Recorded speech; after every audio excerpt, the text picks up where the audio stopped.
Assalamualaikum warahmatullahi wabarakatuh. Perkenalkan, nama saya Arif Ansori, mahasiswa Ilmu Komunikasi kelas 1A. Di sini saya akan membahas arti pentingnya agama bagi manusia. Di antara kita pasti sudah tidak asing lagi dengan istilah agama. Ibadah, iman, kitab suci, mungkin kata itu yang akan terlintas di pikiran kita ketika mendengar istilah agama. Makna agama sendiri sebenarnya bisa lebih luas daripada itu. Kata agama berasal dari bahasa Sanskerta, yaitu a yang berarti tidak dan gama yang berarti kacau. Agama berarti tidak kacau. Dalam bahasa Arab, istilah agama disebut dengan din yang berarti menguasai, menundukkan, patuh, balasan, kebiasaan. Sedangkan menurut Kamus Besar Bahasa Indonesia, agama adalah sistem yang mengatur tata keimanan, kepercayaan, dan peribadatan kepada Tuhan Yang Maha Kuasa, serta tata kaidah yang berhubungan dengan pergaulan manusia dan manusia, serta lingkungannya. Dari beberapa pengertian tersebut, istilah agama biasanya mencakup 3 persoalan pokok. Yang pertama adalah keyakinan atau kredial, yaitu keyakinan akan adanya kekuatan supranatural yang diyakini menciptakan dan mengatur alam semesta.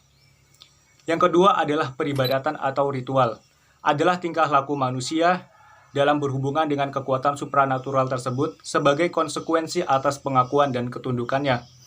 Dan yang ketiga adalah sistem norma, hukum, atau nilai. Sistem ini mengatur hubungan antara manusia dengan manusia lainnya serta alam sekitarnya yang berkaitan dengan keyakinan yang dianutnya.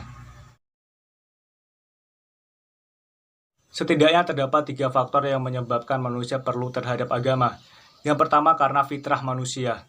Fitrah dapat diartikan sebagai kondisi awal suatu ciptaan, atau di sini kondisi awal manusia yang cenderung kepada kebenaran. Fitrah yang dimiliki manusia terjadi karena proses persaksian sebelum manusia terlahir ke muka bumi ini. Proses persaksian ini merupakan proses fitriah manusia, sehingga manusia menjadi makhluk yang perlu terhadap agama dan disebut juga sebagai makhluk religius.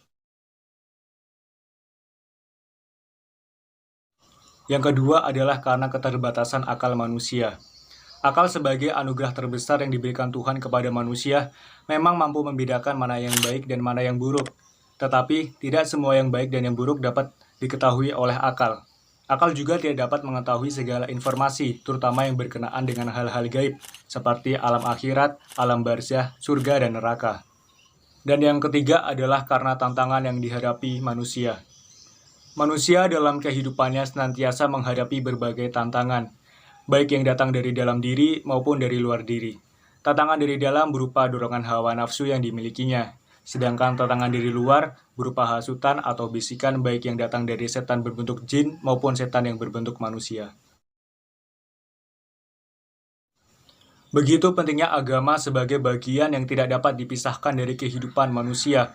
Hadirnya agama bukannya tanpa alasan. Fungsi agama bagi peradaban manusia dapat dilihat sebagai akal mempunyai kemampuan yang terbatas, dan kebenaran itu adalah relatif dan nisbi. Oleh karena itu, manusia membutuhkan sumber kebenaran lain. Sumber kebenaran lain itu datang dari agama, yaitu informasi dari Tuhan, Tuhan yang maha benar, Tuhan yang maha mutlak. Banyak hal yang belum terungkap oleh akal manusia, terutama yang berkenaan dengan sesuatu yang metafisik. Agama yang di dalamnya terdapat wahyu Tuhan yang maha mengetahui dapat memberikan informasi secara jelas dan benar tentang sesuatu yang metafisik tersebut. Hasil pikir manusia kadangkala dipengaruhi oleh hawa nafsu dan orientasi keduniaan. Oleh karena itu perlu bimbingan agama untuk menuntun moral manusia ke arah yang lebih baik. Wahyu yang diturunkan Tuhan merupakan sumber ilmu yang dapat dipergunakan manusia untuk memikirkan realitas alam semesta ini. Ketika manusia mampu mengembangkan suatu teori ilmu ataupun pengetahuan, maka perlu adanya pengkonfirmasian dengan wahyu, supaya ilmu dan pengetahuan tersebut dapat mendekatkan dirinya kepada Tuhan. Oke, sekian video dari saya. Semoga dapat bermanfaat bagi kita semua. Terima kasih atas perhatiannya.